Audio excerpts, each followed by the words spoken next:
Welcome to day 11. Yesterday, I've successfully completed my 10th day of working out, reading, meditating, writing in my journal, and recording these videos. When I went to work out yesterday, I realized that there is something interesting happening with the way I'm approaching this challenge of 100 days, getting my body ready for the triathlon. And along the way, some of the positive things are happening with my mind due to some of these basic things that I'm doing, which are journaling, reading, and meditating. I've also talked in the past that reading has been a challenge for me, just reading to myself, and that I want to make an improvement by reading out loud to have a little bit more of a purpose in my reading. And one of the things that I realized yesterday as that I'm recording the videos is that I had a hard time committing to this idea of recording the videos and the idea of accepting this 100-day challenge. And the reason for that is because for the first time I had an epiphany yesterday. The reason why I was not committing to the challenge previously, because I've thought about it before. Who has not thought about making positive changes in their life? My reason was that I was afraid to fail. Quite honestly, that's exactly what it was. I did not want to commit to something only to fail because I was not going to see it through to the end. And I think that that is a habit. The habit of not having confidence, the habit of not believing in myself. I believe in myself in many other aspects of life, but the idea of committing to something and sticking to it, having a change to my the way that I approach life is something that I was just not willing to do. I didn't realize exactly what it was until yesterday, because as I was working out in the gym yesterday, I said, oh my gosh, I feel good right now because of all of this. And I feel good that I'm recording the videos, good about everything that I'm doing. And I couldn't do it before because I was afraid to fail. And now that I've taken this first step in getting through my first week, getting through my first 10 days, I've gained some confidence, and now, with this higher position of confidence, I'm able to look back and understand what was wrong. And it was just this idea of being afraid to fail, afraid to fail in my own eyes. The videos becomes an accountability factor that is very essential in habit building.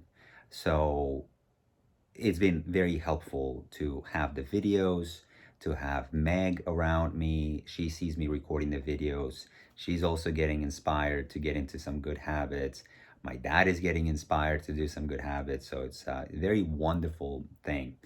You don't really have to listen to the rest of it, this video, because this video now I'm just going to read out loud from the first part one called Paradigms and Principles in this book of 7 Habits of Highly Effective People. And this is going to be a kind of a journal entry, so to speak, for a video journal entry for myself to look back, to look at my reading skills. And also for you, if you're keeping up, to see that I am, in fact, not a great reader and that I'm going to have a lot of room to improve. So this is also a little bit of a vulnerability factor here. So I am stepping outside of my comfort zone. And as they say, everything happens outside of the comfort zone. So let me go ahead and just start off. I'm going to be reading this book, and now it's the chapter is called Inside Out. In more than 25 years of working with people in business, university, and marriage and family settings, I have come in contact with many individuals who have achieved an incredible degree of outward success, but have found themselves struggling with an inner hunger, a deeper need for personal congruency and effectiveness for healthy, growing relationships with other people. I suspect some of the problems they have shared with me may be familiar to you. I've set and met my career goals and I'm having tremendous professional success. but it cost me my personal and family life. I don't know my wife and children anymore. I'm not even sure I know myself and what's really important to me. I've asked myself, is it worth it? I started a new diet for the fifth time this year. I know I'm overweight and I really want to change. I read all the new information. I set goals and I get myself all psyched up with positive mental attitude and tell myself I can do it. But I don't. After a few weeks, I fizzle. I just can't seem to keep a promise I make to myself. I've taken courses after courses on effective management training. I expect a lot out of my employees and I work hard to be friendly towards them and treat them right, but I don't feel any loyalty from them. I think if I were home sick for a day, they'd spend most of the time gabbling at the water fountain. Why can't I train them to be independent and responsible? Or find employees who can? My teenage son is rebellious and on drugs. No matter what I try, he won't listen to me. What can I do? There's so much more to do, and there's never enough time. I feel pressured and hassled all day, every day, 7 days a week. I've attended time management seminars, and I've tried half a dozen different planning systems. They've helped me some, but I still don't feel I'm living the happy, productive, peaceful life I want to be. I want to teach my children the value of work, but to get them to do anything, I have to supervise every move and put up with complaining every step of the way. It's so much easier to do it myself. Why can't children do their work cheerfully and without being reminded? I'm busy, really busy, but sometimes I wonder if what I'm doing will make any difference in the long run. I'd like to think there was meaning in my life, that somehow things were different because I was here. I see my friends and relatives achieve some degree of success or receive some recognition, and I smile and congratulate them enthusiastically. But inside, I'm eating my heart out. Why do I feel this way? I have a forceful personality. I know in almost any interaction, I can control the outcome. Most of the time, I can even do it by myself. Wait, most of the time, I can even do it by influencing others to come up with the solution I want. I think enough each time. I think through each situation and really feel the idea I come up with are usually the best for everyone. But I feel uneasy. I always wonder what other people think of me and my ideas. My marriage has gone flat. We don't fight or anything. We just don't love each other anymore. We've gone to counseling. We've tried a number of things, but we just can't seem to rekindle the feelings we used to have. These are deep, painful problems. Problems that quick fixes, Problems that quick fix approaches can't solve. A few years ago, my wife Sandra and I were struggling with this kind of concern. One of our sons was having a very difficult time in school. He was doing poorly academically. He didn't even know how to follow the instructions on the tests, let alone do well on them. Socially, he was immature, often embarrassing those closest to him. Athletically, he was small, skinny, and uncoordinated, swinging his baseball bat, for example, almost before the ball was even pitched. Others would laugh at him. Sandra and I were consumed with a desire to help him. We felt that if success were important in any area of our life, it was supremely important in our role as parents. So we worked on our attitudes and behavior towards him, and we tried to work on his atti- and we tried to work on our attitudes and behavior towards him, and we tried to work on his.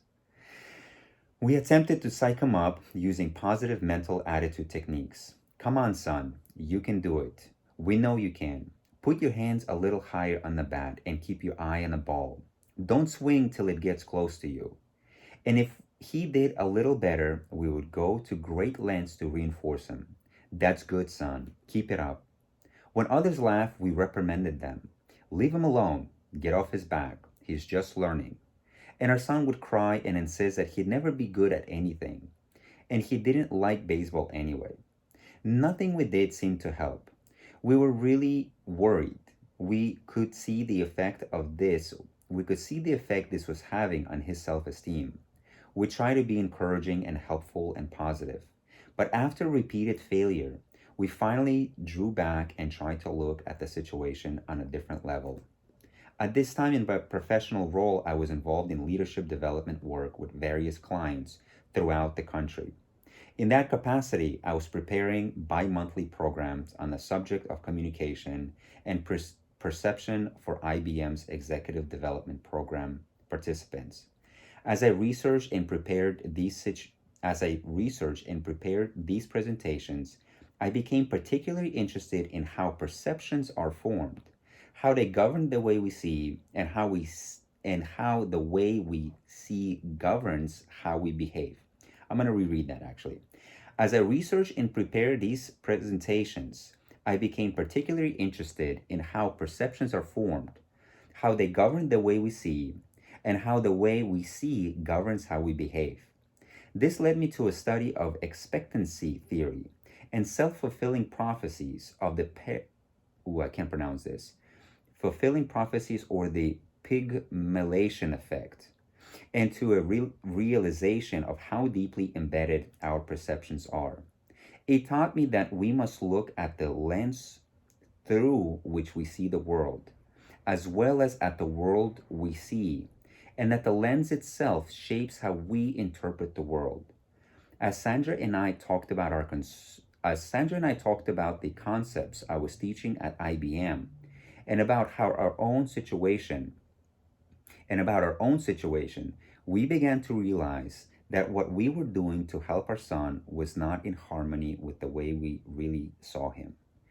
When we honestly examined our deepest feelings, we realized that our perception was that he was basically inadequate, somehow behind.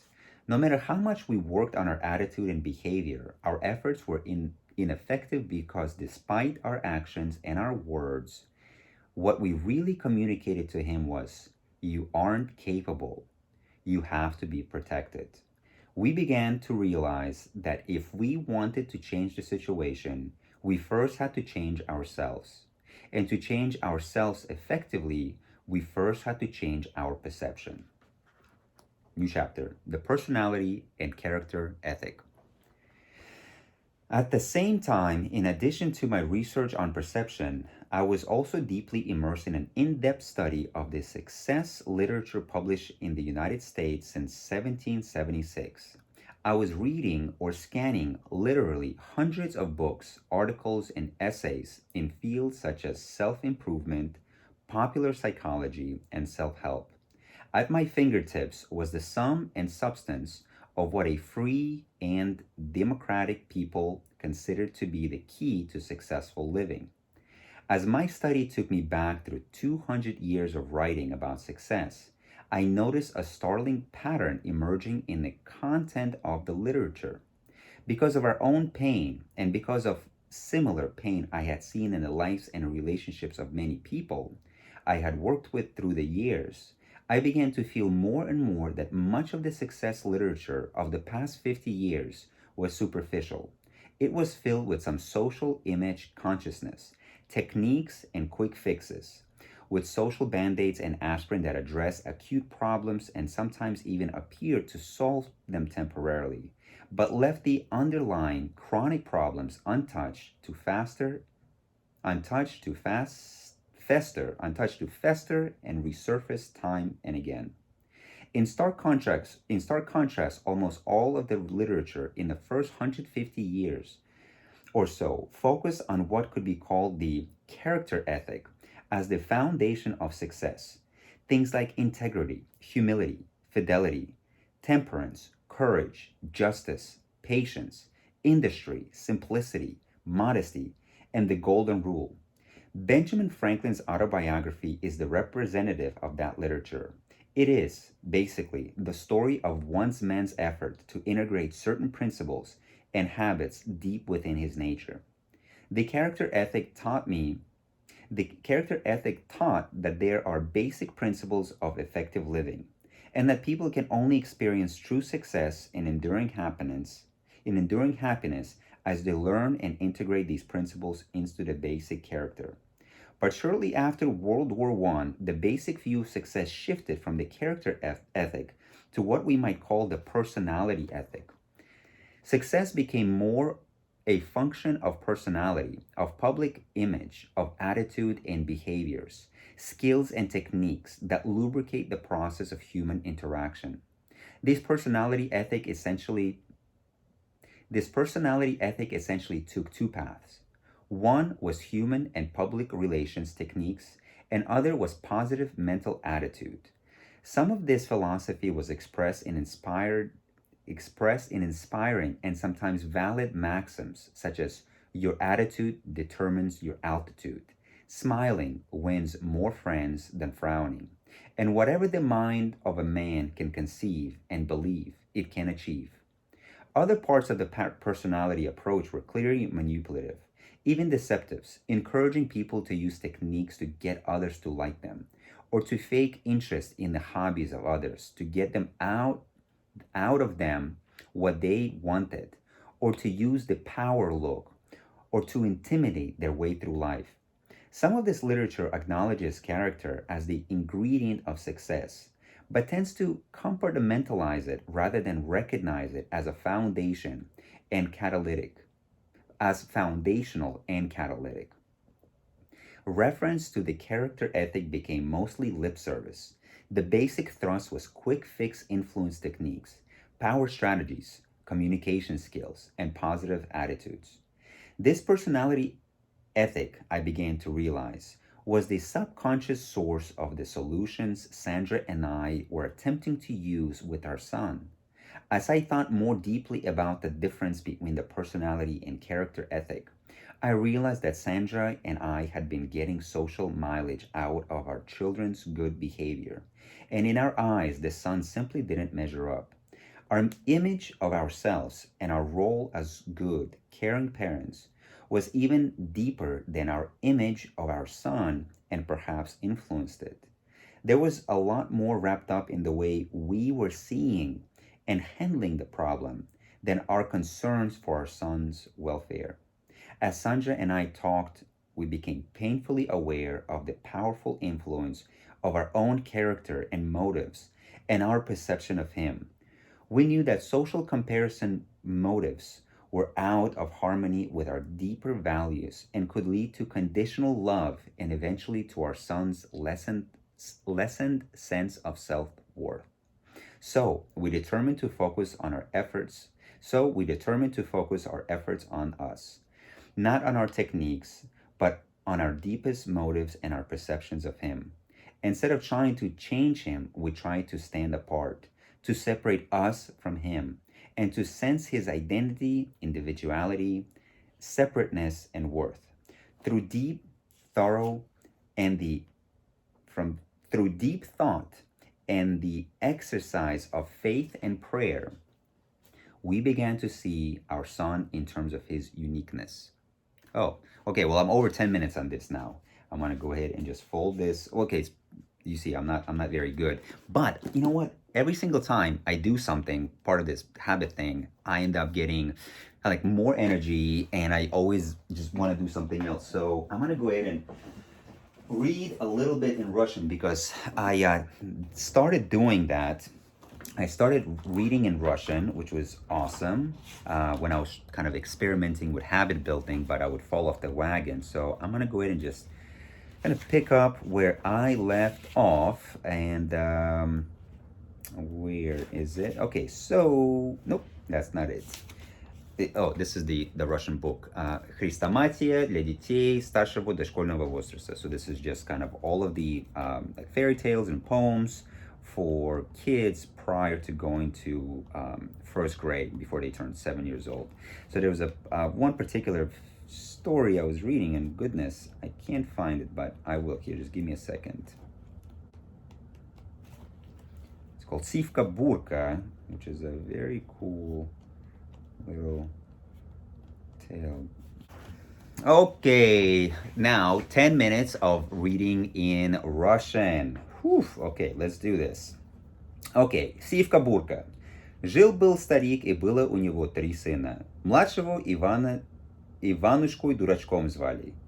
Посеял раз старик пшеницу, добрая уродилась пшеница, да только поводился кто-то по пшенице мять да топтать. Вот старик и говорит сыновьям: «Милые мои дети, стригите пшеницу каждую ночь, по очереди поймайте вора». Настала первая ночь. Отправился старший сын пшеницу стричь. Да захотелось ему спать. Забрался он на сеновал и поспал до утра. Приходит утром и говорит: «Вот всю ночь я спал, пшеницу стерег, и зяб весь, а вора не видел». На вторую ночь пошел средний сын, и он всю ночь проспал на сеновале. На третью ночь приходит чередь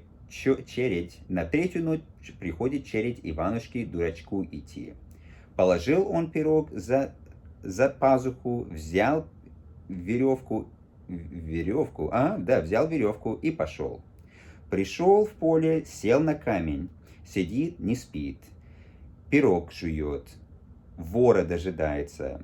В самую полночь прискакал на пшеницу конь. Одна шерстинка серебряная, другая золотая. Бежит, земля дрожит, из ушей дым столбом валит, из ноздрей пламя пышет. И стал тот конь пшеницу есть. Не сколько есть, сколько копытами топчет. Не сколько есть, сколько копытами топчет. Подскакался Иванушка к коню и разом закинул ему на шею веревку. Рванулся конь изо всех сил. Но тут-то было. Иванушка вскочил на него ловко и ухватил крепко за гриву. Уж конь носил его по чистую полю. Скакал, не мог сбросить. Стал конь просить Иванушка: «Отпусти ты меня, Иванушка, на волю, я тебе за это великую службу сошлю». «Хорошо», — отвечает Иванушка, — «отпущу. Да как я тебя потом найду? А ты выйди в чистое поле, в широкое раздолье, свистни 3 раза молодецким посвистом, гаркни богатырским покриком: сивка-бурка, вещая курка, стань передо мной, как лист перед травой. Я тут и буду». Отпустил Иванушка коня и взял с него обещание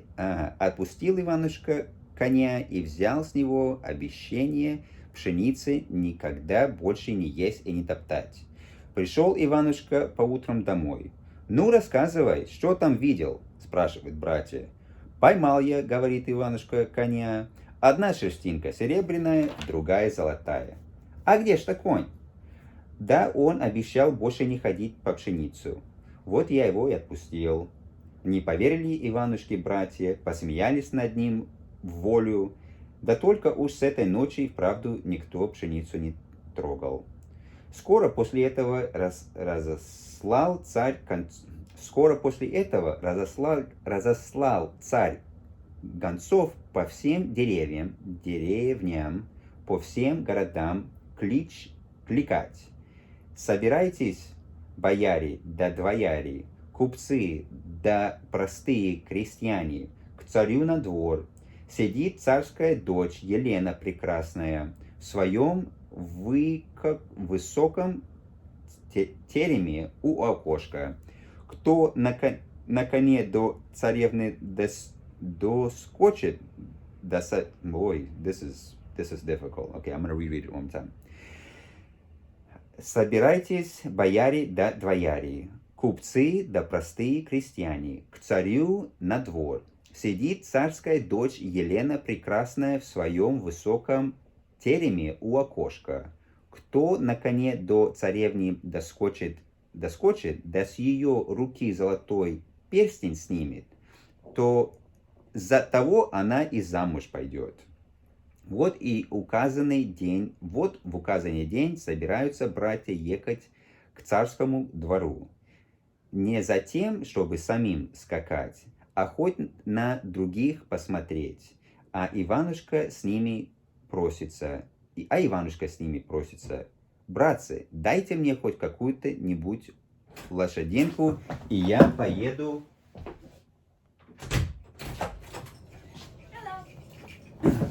Дайте...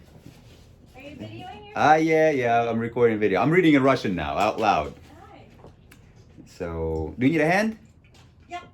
Okay, pause time. Okay, I'm back.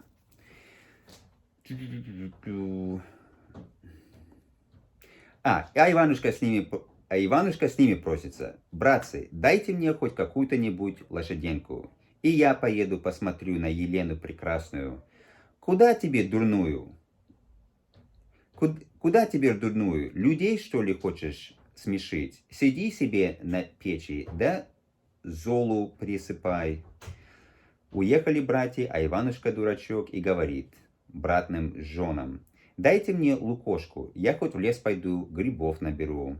Взял лукошку и пошел, будто грибы собирать. Вышел Иванушка в чистое поле, в широкое раздолье.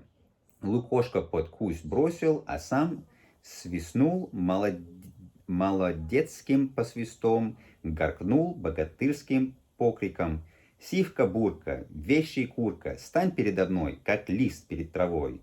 Конь бежит, земля дрожит, из ушей дым столбом валит, из-под дрей пламя пышет. Прибежал и стал перед Иванушкой, как вкопанный. «Что угодно, Иванушка. Хочу посмотреть на царскую дочь Елену Прекрасную», отвечает Иванушка. «Ну, влезай на мне в правое ухо и в левое вылезай». Влез Иванушка коню в правое ухо, а в левое вылез. И стал таким молодцом, что не вздумал ни гадать, ни в сказки что... Oh, this is getting hard. Влез Иванушка коню в правое ухо, а в левое вылез. И стал таким молодцом, что не вздумать ни взгадать, ни в сказке рассказать, ни пером описать. Сел на сивку-бурку и поехал прямо в городу. Okay, this is... I guess I am getting a little exhausted here because, well, for one, the Latin and Cyrillic alphabet is a little challenging. The letters are swapped, and I've been reading for now 20 minutes, which, well, it feels like 20 minutes. I think I did 20 minutes total. So, yeah, that's what I'm noticing. As I read longer and longer, I'm kind of getting exhausted. So I think maybe that's what it is. I just don't have enough stamina to read for a long time. I was doing okay, both in English. I was doing okay at first, and then I started slowing down, getting worse. And same thing in Russian. I was starting off okay at first, and then started slowing down. So I guess it's just like training a muscle. Each time it's going to get better and better.